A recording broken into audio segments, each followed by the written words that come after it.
Justification नहीं।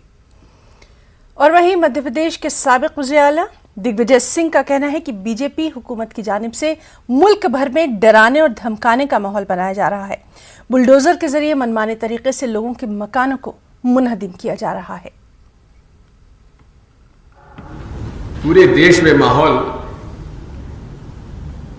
डराने का, धमकाने का चला हुआ है। एक नई संस्कृति चल गई है, बुलडोजर संस्कृति, जिसका कि कहीं किसी के देश के कानून संविधान में कहीं उसका उल्लेख नहीं है।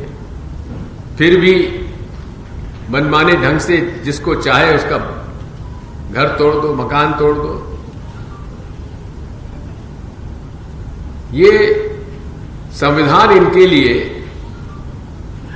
कोई मतलब नहीं रखता। शपथ लेते हैं पद की, संविधान की शपथ लेते हैं,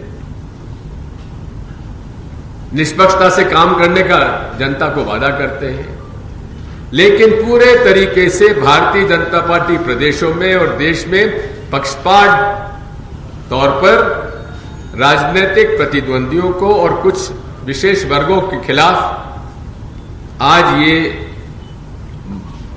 अभियान चलाए हुए हैं। रांची में